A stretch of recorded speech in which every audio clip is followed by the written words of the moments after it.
It's time for our second episode of Knockout Knit Tops, where you'll learn to update a basic t-shirt pattern or ready-made tee by adding flounces, ruffles, and pleats. Donna Fenske, part of the Sewing with Nancy team, designed these ideas and styles and is back again to show us what can be done initially with flounces. Nancy, light as a feather flounces gently flatter the front of this shirt. The graceful lines originally began as large circles. It's amazing what can be created with a little sewing know-how. Knockout Knit Tops, that's what's coming up next on Sewing with Nancy. Sewing with Nancy, TV's longest airing sewing and quilting program with Nancy Zieman, is made possible by Baby Lock, a complete line of sewing, quilting, and embroidery machines and sergers. Baby Lock, for the love of sewing. Madeira, specializing in embroidery, quilting, and special effect threads, because creativity is never black and white. Koala Studios, fine sewing furniture custom built in America. Clover, makers of sewing, knitting, quilting, and embroidery products for over 25 years. Experience the Clover difference. Amazing designs and Class A needles.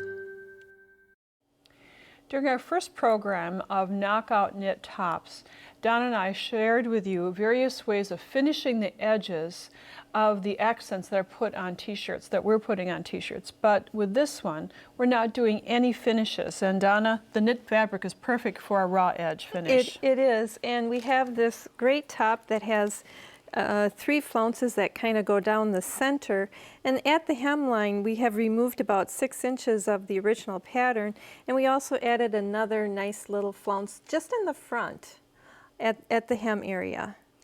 And honestly, I'm wearing the same pattern, but I just did the 3 flounces. I didn't do the part at the hip line. So the choices here is how much you want to add, a little bit or a lot of it. And the modifications are what I think are fun, because you can start with a basic top and then make changes according to your wishes. Right, and what we have here is basically half of a pattern, and it just showcases that we basically trimmed off 6 inches at the lower edge. Providing you wanted that flounce, right? Right. 6 inches. Right. And then I've just traced a full section of the top. And again, I found the center front. And we draw a line down 9 inches. And then we draw 2 more lines that are 4 inches down and 4 inches long, 4 inches down, and 4 inches long. And these will be the placement guides for the 2 flounces. And I think we're going to have 3 flounces, one at the neckline, Right. and then the 2 remaining ones cascading down. Now, to create the flounce, we're going to start with a circle. And that's what's going to give it the great drape. And you can use a compass of sort, however you'd like to use it. We have one that's attached to a yardstick, or this happens to be a ruler. And the point is put at 0, and then we're at 9 3/4 or 10 inches really would be fine too. But then this is a folded piece of paper. This is the fold of the paper, and then I would draw half of the circle. And then Donna, the next measurement is 3 1/4. We need a smaller circle within the big circle. Okay.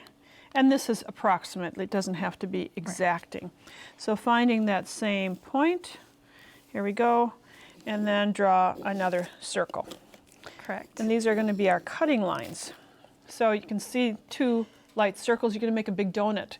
Out of the tissue paper, cut the middle, and then we'll show you our samples. You need, if you're going to do all 4 flounces, the lower hem and then the 3 cascading flounces, you'll need to cut 2 circles. 2 circles, correct. And this is not lying flat, but I think you get the idea. Here's the tissue paper, cut the 2 circles, and then cut the opening out of the middle. So the bottom one, we have the circle completed and the center circle cut out, and then also we cut through the outer circle. And as I pull this up, look at how that drapes evenly, and it's just a beautiful drape of the fabric because it's totally bias, and that's what makes it so fun. Right, and if you would have trimmed off the bottom, right. 6 inches, we would just place it there and stitch it across the bottom. Oh my goodness, we have a sample with that on it, right. don't we? Now you can use a serger or a zigzag stitch, a light zigzag stitch if you don't have a serger, and just seam the two together. It's just a 1-to-1 ratio, and then you trim off the excess flounce when you get to the side seam. And the pattern is multi-size, and also you will always have extra flounce for also the larger sizes of the one circle. Sure. Now you have 3 markings, the 2 horizontal markings, and then the neckline is the 3rd marking. Right, and basically the flounces that you cut for those are about 5 inches. And we simply fold under one edge and then pin them in place. Okay, so here let me give you a close-up look at that. The edge is turned under, just there. It isn't finished because this is not going to ravel, and it's perfectly okay to leave it raw. You can see it's pinned along that edge, just an edge stitch, and here you can see a close-up of I'm just stitching along a quarter of an inch along that edge. And then after that has been seamed, then Donna, we have the next piece. Simply Turn under the edge. turn under the edges, and you know that's strictly optional too. And if you want to do that, it depends a lot on the drape of the fabric itself, but it's very simple to pin to the positioning marks. And again, you have a wonderful flouncing effect that happens basically instantly. Yeah, there's no need to gather this. It's all in the fabric. When making my top, I just had these are just raw edges along the sides. So you have many options with this. These are guidelines only. So we'll get one more position. And then the final one is at the top. You'd find the center of the neckline, the center of the flounce, and I'll just do a couple quick pins. And after this, then you could finish constructing your top. So this one you have to make from scratch, but it's really fun to see how this drapes and folds down the front of the shirt. A very classy look. It is, it is. So with 2 large circles cut out of fabric with a donut hole cut from the middle, you create the flounce and the design of your knockout tee. A double-sided ruffle along a placket adds a look reminiscent of puffing strips, which is found in heirloom sewing. When using knit fabric, the puffing strips take on a classic look with a slight touch of whimsy. Donna and I would like to show you how to add the ruffle to this placket. Now we have a pattern that has definitely a sweetheart neckline, a placket, but it could go on a variety of necklines. Right, it could go on a scoop neck, and the technique is really great. So Donna, just point out some of the details that you designed in this. Okay, so it has we gathered on both sides of a strip, which creates kind of a puffy area. And what we're going to do is just showcase how we attach it to the neckline. Again, we have to measure the neckline and determine how long of the strip that we need to create. But again, we're gathering on both sides of the strip. And throughout this whole series, this 2-part series, we've been doing many of the same concepts and measuring the neckline, determining how much ruffle or flounce should be. And in this instance, we're going to overlay that puffing strip, that gathered strip, on top of the fabric. Now you can see there's an opening here. That's because there's a placket going to go here. But if you had a round neckline or scoop neckline, you would just mark as Donna's going to do right now. Right, and basically I'm starting with a 2-inch strip, but I'm going to mark in an 1 3/4 from the cutting line to determine my placement line for my ruffle, or my puffy strip. So again, I'm just going to continue all the way around, but I'm just going to go to the center back, because then at that point, I am just going to now measure the distance to the center back.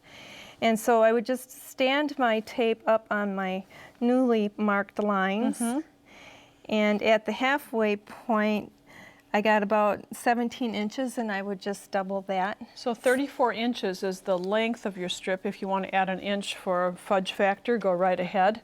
And what I have is, then you can quarter mark it. Also, you'll have to determine your quarter marking on your top. So to divide the neckline into quarters, we just simply fold this in half, and then you get the center And then we fold it in. back, and then we folded it in half again and place pins. We have some yellow pins at that quarter mark.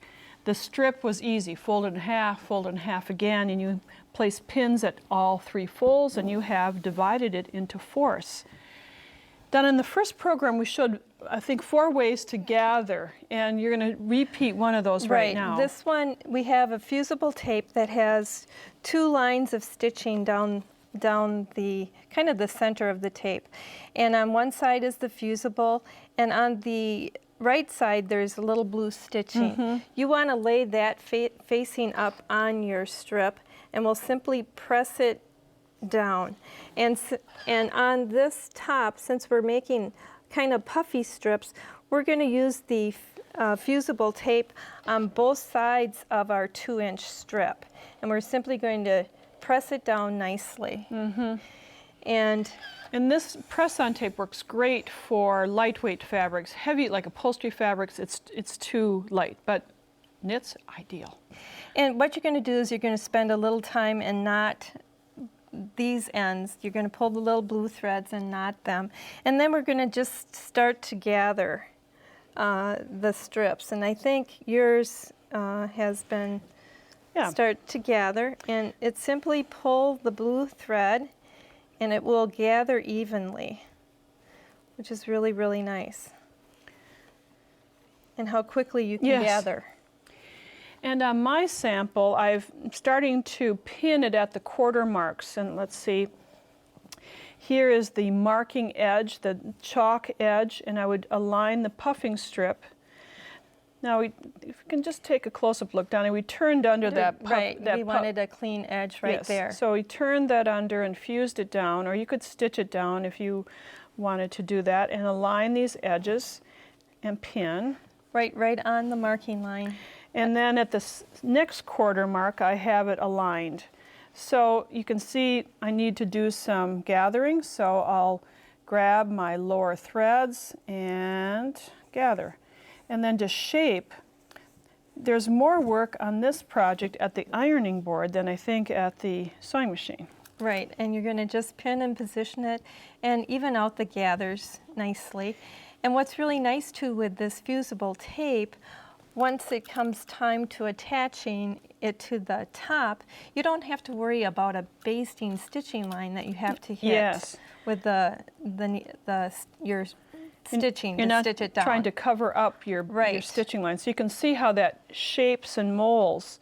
And then it's going to be flipped, but not just yet. Now you're going to stitch this down, and here's a close-up of just sewing about 1/4 of an inch away from the edge. And you would do this all the way around the neckline, whether it's a V-neck or a rounded neck. Right.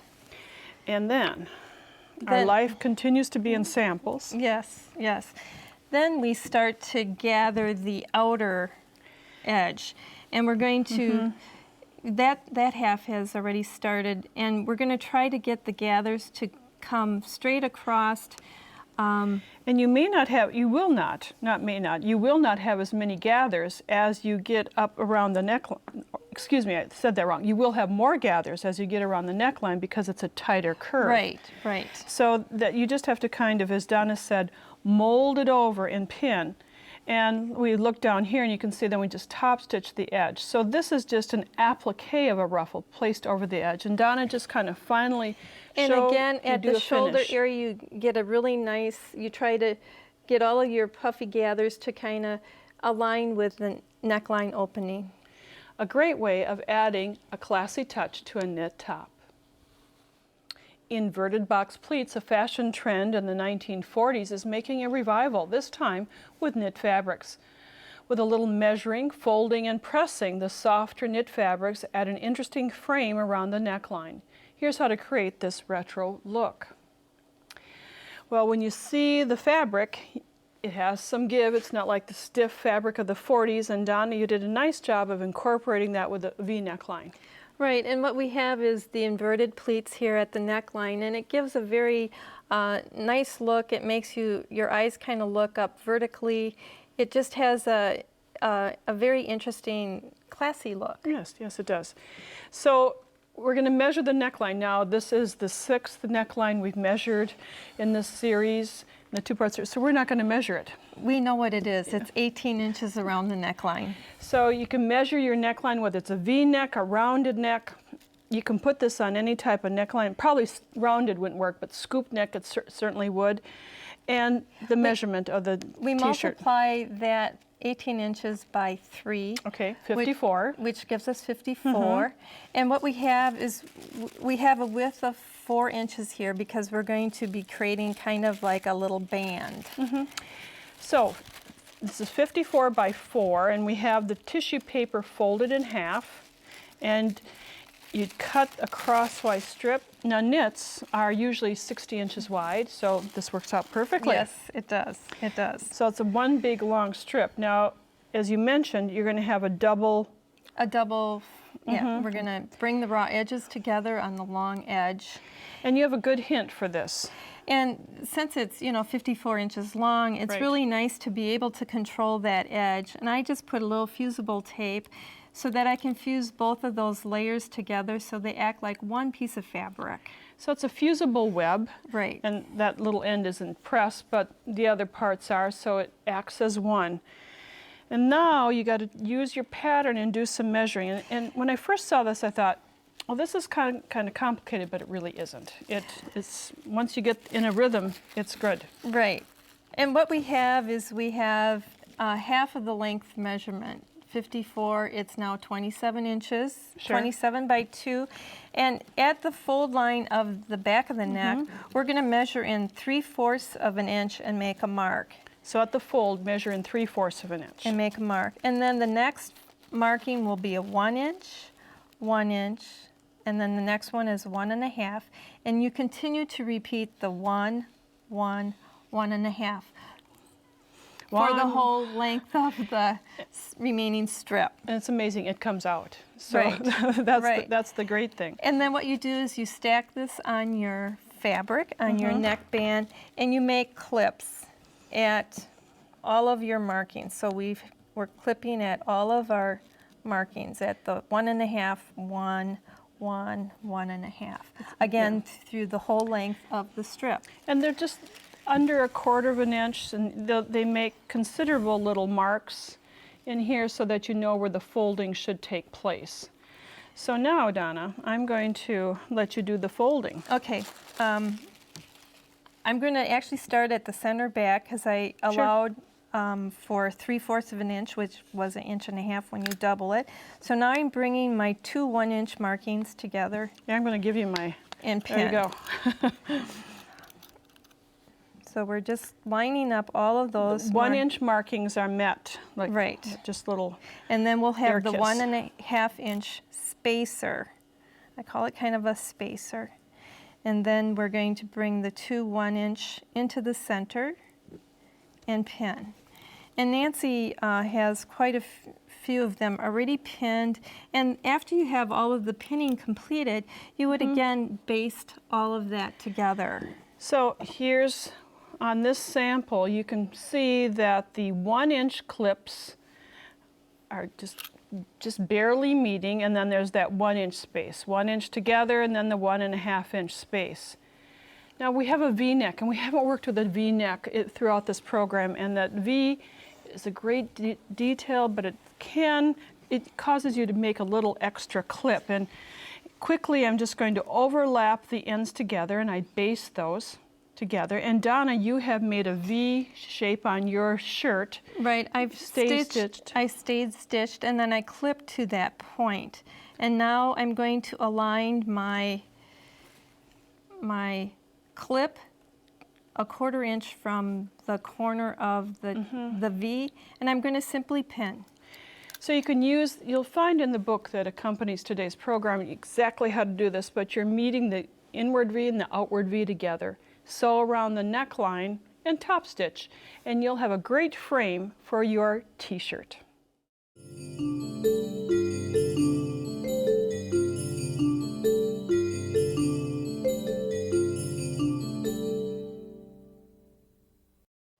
Today's Nancy's Corner guest was originally a painter and a potterer. An assignment to Australia gave her the opportunity to meet Aboriginal artists and be influenced by the continent's vast landscape. now concentrating creating art quilts that are influenced by her time in Australia. Please welcome Diane Wright, who joins us from Connecticut via Skype. Welcome to Sewing with Nancy, Diane. Well, thank you. Thank you for inviting me. When I saw your works of art on your blog, I was so impressed by the color, the unique designs, and tell me, what most influenced you to create Aboriginal art from pottery and from painting? It was the color and the designs, and then learning the stories and meeting the artists and learning the stories. And I fell in love with the landscape. I fell in love with the people. And the more I traveled and the longer we stayed, the more infatuated I became. And you just couldn't help it. Now the quilt behind you is just has such movement, such character, such excitement. It's called "The Sisters Rode the Sparks to Heaven." And tell us a little bit about that quilt, that art quilt. Well, it started with a story that I was told by an Aboriginal artist, a woman that lived in the Central Desert. And now these are creator spirits that are all over Australia, and this was her part of the story. These creator spirits had traveled all over Australia, and in her particular area, this event occurred. And the event was, their sisters were camping. This big creator spirit looked at them, and he wanted them, and it was supposed, so they ran, and they ran and ran and ran, and long story shorter, he was afraid they'd get away, so he picked up this huge rock in his anger, and he threw it at them. And they rode the sparks to heaven and became Pleiades. He continues to chase them because he's Orion. So I just thought it was fascinating that story, that same constellation is seven sisters. It's seven sisters in Roman Greco, and it's seven sisters. So he's chasing them, and he's thrown the rock, and they've rode they became Pleiades. Isn't that it's a beautiful interpretation of that folk art story. I so enjoy it. The Devil's Marbles is a quilt that has such inner detail that you added, and these are big marbles in the desert. They are. Each of those big stones must be 40 or 50 feet high. Wow. And they literally look, because the desert around it is pretty flat, and they all do look like devil's marbles that have just all in this cluster. And you can it's a public state park, kind of. You can walk, if you can find them, if you can get there, you can walk on them. Well, for Aboriginal people for, hundreds and thousands of years this has been a sacred site, so you approach it with some respect. But they're fascinating structures, and they're just iconic of the kind of landscape that is in the Central Desert. I love the fabrics that you used. I can almost be there by seeing those colors. The next quilt we're going to look at is called Spirits in the Earth. Interesting. I wanted to use this wonderful piece of fabric, this gradation, and I wanted to use all those wonderful Aboriginal fabrics that are available to us now, and I thought, well, I need to put those two together. And I always wrestle with how much of a culture you use and adopt it's really not yours, appropriating it in a respectful way. Sure. So I thought, okay, the circles are a very important symbol in Aboriginal culture. So I tweak that and make these spirit squares. So I used all the fabric that I wanted to use, this wonderful Aboriginal fabrics, and I did a reverse applique so that I didn't have to disturb that beautiful gradation fabric, and I could have these spirits. And that's the way the stories are in Aboriginal Australia, is that the spirits live in the earth, and they don't belong, the earth belongs to them, not to us, and it's our job to take care of the earth. And I thought that would be a respectful way of reflecting and that those stories Oh, I can see that. And you have so many other designs that we don't have time to show today, Diane. And I want to encourage people to go to your website, and you can get the address by going to nancyzieman.com and clicking under Nancy's Corner. You'll find more information about Diane. Diane, thank you for joining us. It's a pleasure. Thank you. And thank you for those of you watching at home or online for watching Sewing with Nancy. We'll see you next time. Bye for now. Donna Fensky has written a fully illustrated book entitled Knockout Knit Tops that includes all the information from this series plus a t-shirt pattern by Jay Lee. The book and pattern are $19.98 plus shipping and handling. To order the book and pattern, call 800-336-8373 or visit our website at sewingwithNancy.com/2707. Order item number KOKTC, Knockout Knit Tops book and pattern. Credit card orders only. To pay by check or money order, call the number on the screen for details.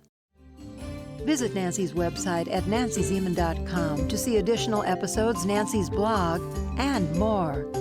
Sewing with Nancy, TV's longest airing sewing and quilting program with Nancy Zieman, has been brought to you by Baby Lock, Madeira Threads, Koala Studios, Clover, Amazing Designs, and Class A Needles. Closed captioning funding provided by Oliso.